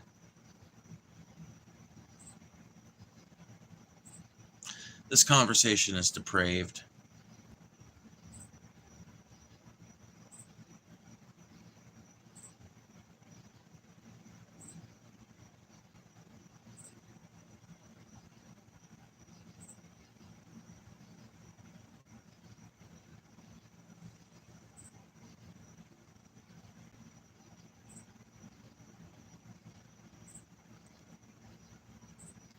No, I didn't want to talk about shit, okay? I didn't bring up the fucking shit and piss and toilets and bathrooms and duty and dookie and cum and ass wipe and everything else, okay? It wasn't fucking me. Alright? I didn't bring that shit up. There was like a 10-minute long conversation about it on my chat. I was like, fucking fine. You guys want to talk about this shit? I thought me illustrating someone pushing literal turd through the fucking holes of a urinal with their fingers would be enough to disgust people out of the conversation, and instead it just made everybody laugh their asses off, which I guess is also nice, but Jesus fucking H. Like, every fucking seventh comment I read is like, it just makes me realize the conversation has reached a new level of depravity, and I'm just like, what is this stream? It can be so many different things. We started off talking about politics. Y'all remember? We started off talking about gender theory. Piss, shit, and cum stains. Okay, Riley, you paid the ransom. You know, I have to admit it. You know, you did pay the ransom, so I appreciate it, Riley. Thank you so much for the $5. Ransom paid.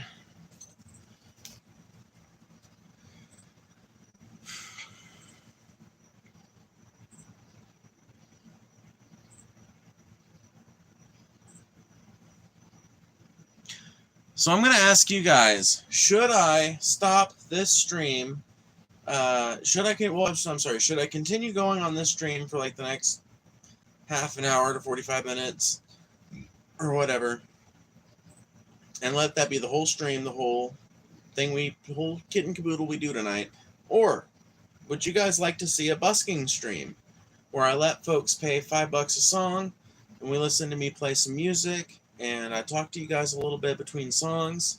Obviously, I don't expect anybody who's already donated to donate further. If you're in a bad spot, don't feel like I'm obligating you to. But what I'm asking is if that sounds like a fun time to you guys, because if so, we'll talk for 15 more minutes, I'll take a few more dabs, and then we'll end this stream, and we'll start a new stream doing busking with the guitar. So, 1 in the chat if you think we should continue doing this stream, 2 in the chat if you think we should do a busking stream with the guitar and me singing, 3 for the manatee.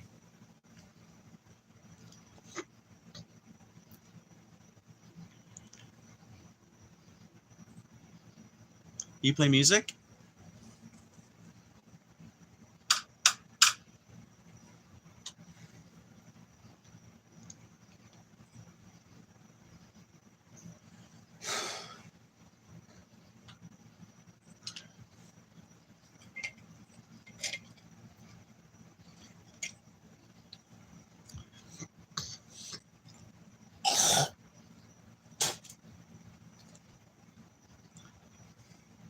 We have more shit-induced trauma to talk about, do we? Do we? Man, you guys don't want the stories I have. I'm telling you. That's why I'm trying to change the topic, bro. Bro, Cephas, I'm telling you. You don't want this smoke.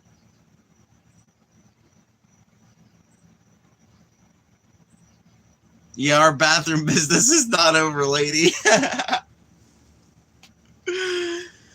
Oh, fuck. As tempting as it is to hold the stream for ransom again, I don't think I could get away with it.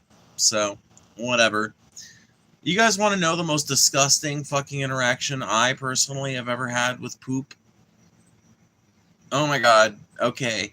Man, if we're going to talk about scatological stories, I really do have a ton, and they're pretty fucking funny. One of them is pretty horrible if you know anything about The Gathering, but if you don't, it's pretty funny. One of them is really just depraved and horrible. And one of them is just kind of like funny, honestly, in general. I feel like a 10-year-old and the funniest joke was farting. I like that, you know. Magic the Gathering? No. Rainbow the Gathering. Let's hear this Phoebe lore. Oh, God. Okay, which one do you want to hear? Rainbow Gathering shit story? Disgusting, depraved shit story? Or innocuous, funny shit story?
Okay. Now that dab hit hard.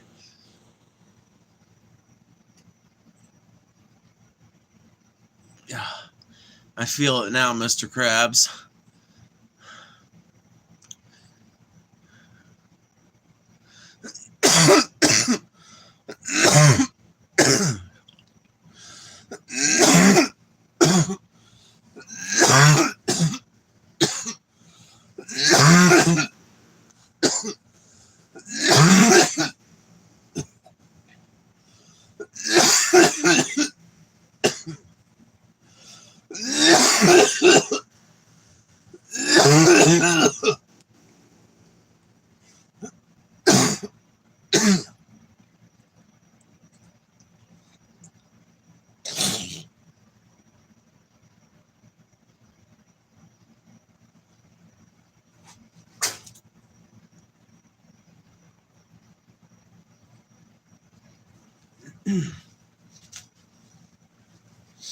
Holy mother of balls.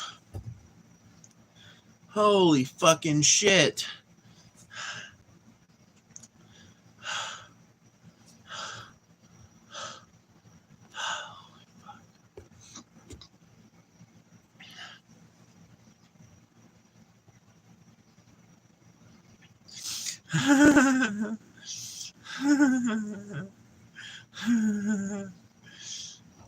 Have I?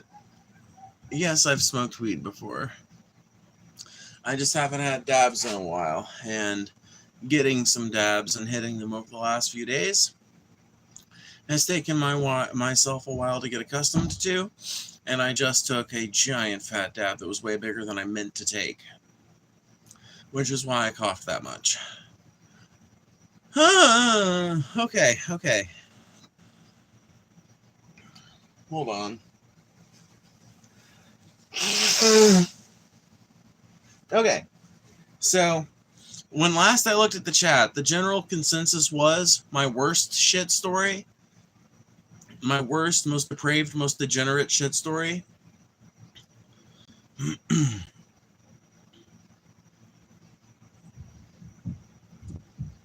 Are they old school BHO or CO2 extraction? I have no idea, honestly. Okay, so have you ever hung around a tweaker? Some tweakers maintain their houses in immaculate cleanliness, but this is not the standard. A lot of tweakers, despite being able to hyper-focus on something for a long time and be able to do really highly detailed work sometimes, often do not have the skill established in their mind of keeping their habitation clean. And as a result of being a stoner in a really small town, kind of an industrial wasteland kind of town, I had to, in my various travels, in my various times hanging out with different friends and friend groups and shit, I had to hang out in a lot of tweaker houses. And one in particular sticks in my head like very few other experiences I've had, in a negative way. So, I was hanging out with one of my old friends. We'll call her Allie. Hanging out with Allie, and we were planning on going to a friend of hers house that lived basically across the block from where she had grown up at her parents' house, and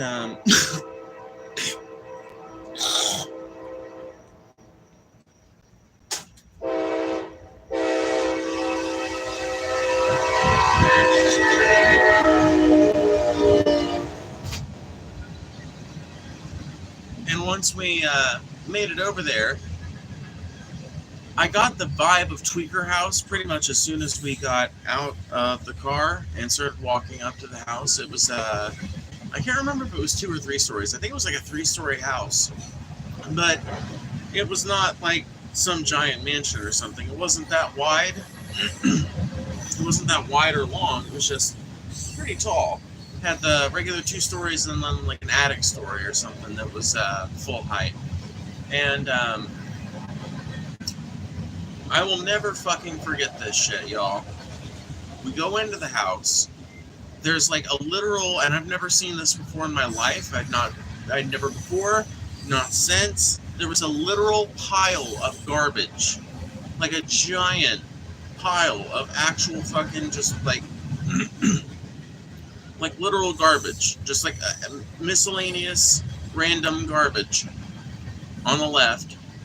A giant pile of what I think were diapers on the right. And then we go upstairs. We go up past one landing and up to the next. And we get into this room where Allie's friend was living, I guess. And I was just fucking blown away by the depraved conditions that these folks were living in. Like a giant mountain of cigarette butts in the ashtray. A giant mountain of blunt roaches in another ashtray, like endless fucking trash bags in a, what I guess used to be kind of like a walk-in closet area, just like stacked like cordwood basically. Okay, are you starting to get the picture of this house? Are you starting to picture it in your head? Are you starting to smell the smells? Okay, well I go into the bathroom. Oh god, this shit is gross. I go into the bathroom. And inside the toilet is a giant pile of shit, like a cow shit in the toilet multiple times, like just a mountain of turds. Like somebody's like been figuring out some kind of acrobatic way to shit on it, even after the mountain of turds became so high that it would have touched anyone's taint.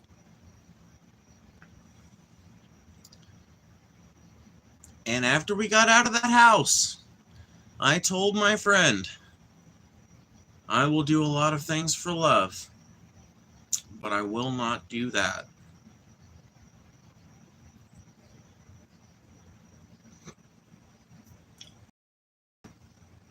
I understand having to shit in a toilet and you don't have the power gets cut off or pipe fucking fucks up or something, you can't flush it. I understand that.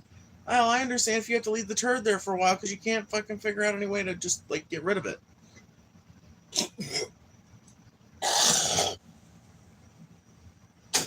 But just leaving it there and shitting on top of it and shitting on top of that one. Oh, my God, and the stench, bro. Oh.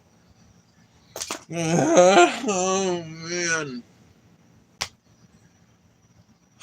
That is one of those fucking stories that I don't even fucking think about a lot because just to remember it is to disgust myself.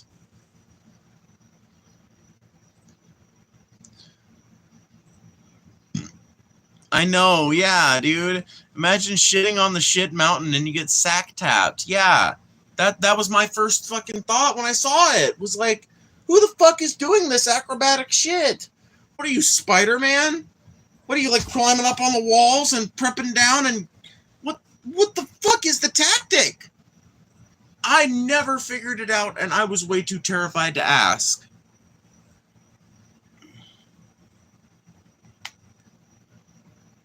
We refused a house cleaning job for previous tenants doing something similar, except it was in the tub. Oh my god, Desi. Oh my god, man. This is one of the reasons why housing needs to not be a commodity, dude, because the landlord-tenant relationship creates toxicity like that. There is no fucking reason, and that's the sad thing about it, right? Everybody, when they're talking to other tenants and things, they always want to approach, like, anti-landlord advocacy with the same kind of, like, sharp instrument where it's like, yeah, just fuck the landlord's house up. And I'm like, if you have a really shitty landlord, I guess I'm... understanding of certain iterations of that, I know that's gross, but I can't really help it. It's the alternative to me throwing up. Okay? Anyway, I understand some of it, but anything you do should not be something that's going to be utterly disgusting for another human being to clean up. Because somebody eventually had to go in there and clean that shit up. And even if it was the landlord themselves, like, man, unless it was the landlord themselves, I really don't think it's very justified or cool to do. Because some working class schmuck has to fucking come in and clean that shit up.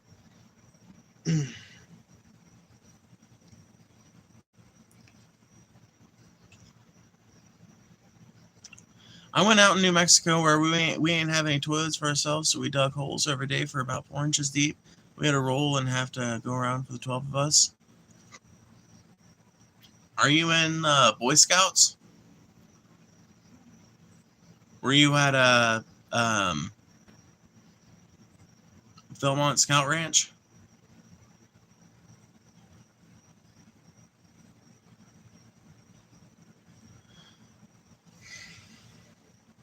Well, I was on my way to Santa Fe back in 1883. Really had to go, so I stepped behind a tree. The sky was clear and so was my pain. When I came back, they'd all left me.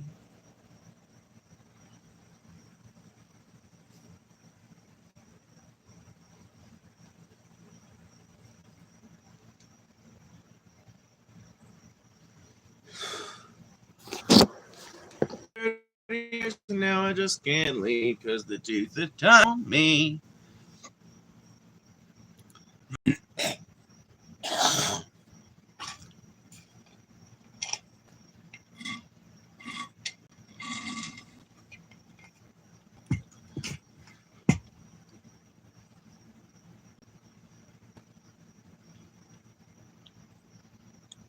You're as high as I am drunk. Let's be friends. Me, horrific.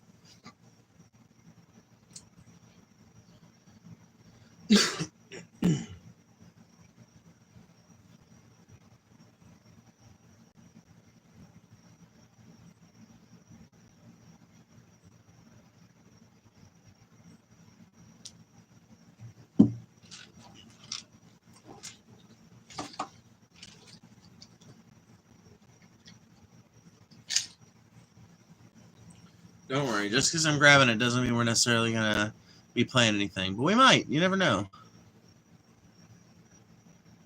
So what do you guys think? Okay, I feel like the shit conversation has died down. Okay, we've had our fun. We talked about poopy and caca and pee-pee and peepo and all this other shit. Okay. Now I ask again. I want to take the same poll.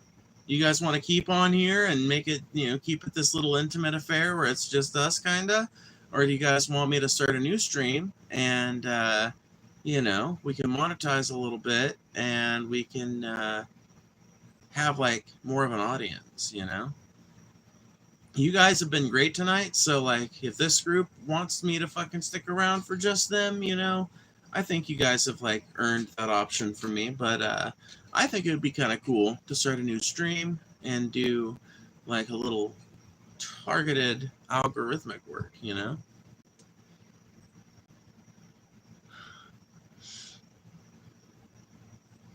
It is over, Elliot. It is over. I even tried to like keep talking about it, but nobody's fucking still talking about it, I don't think. But yeah, Shit Mountain was my worst shit story. I mean, the Rainbow Gathering shit story, I can tell you guys real quick. It's just not very interesting. So the Rainbow Gathering shit story is this. I had to shit really fucking bad. Okay, so here's the whole story, right?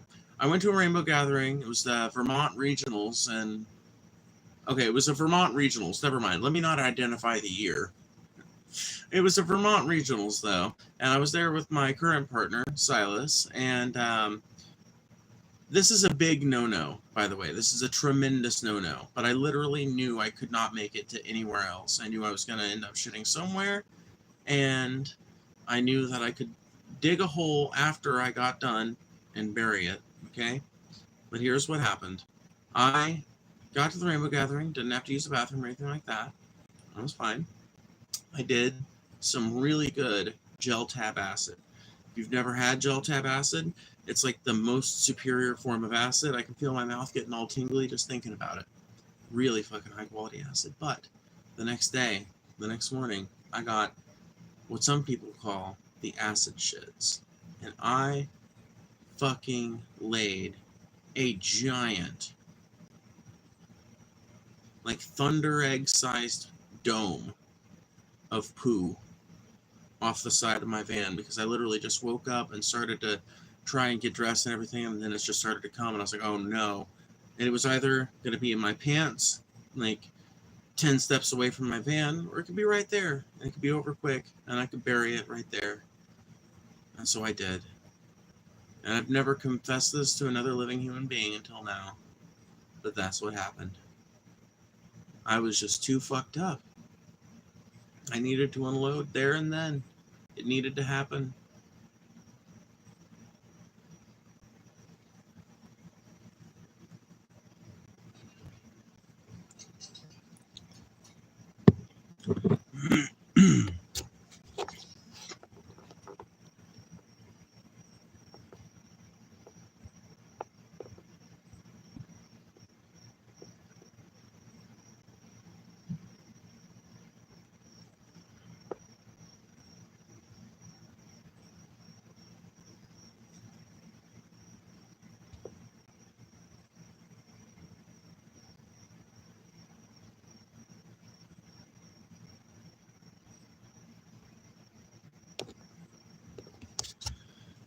Man, people are weird. Yeah, anybody that's trying to like catfish with my fucking profile picture, just ban them the fuck out of here.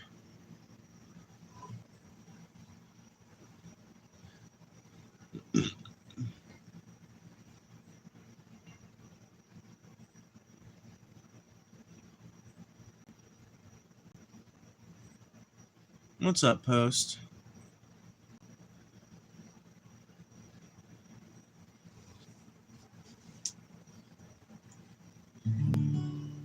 Yeah, but it's still weird.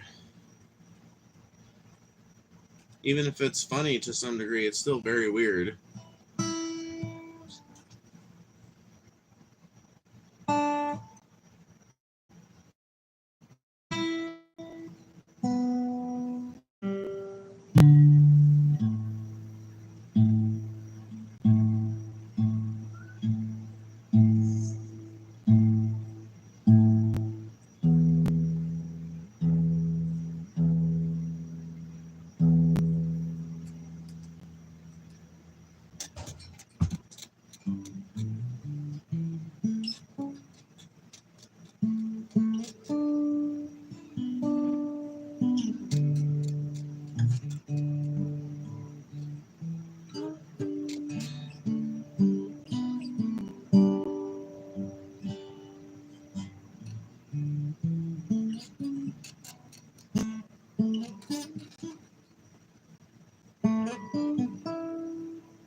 Anyway.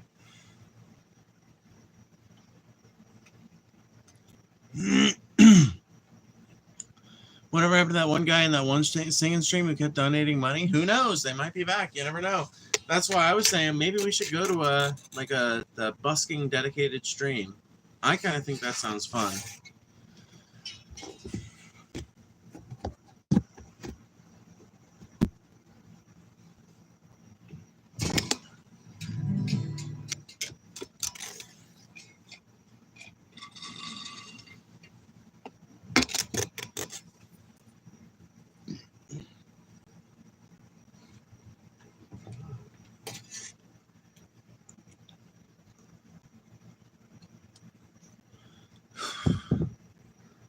Gonna play One Last Breath by Creed.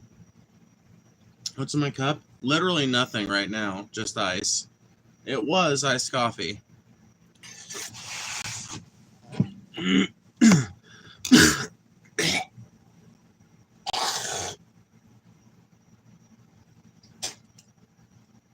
Jesus.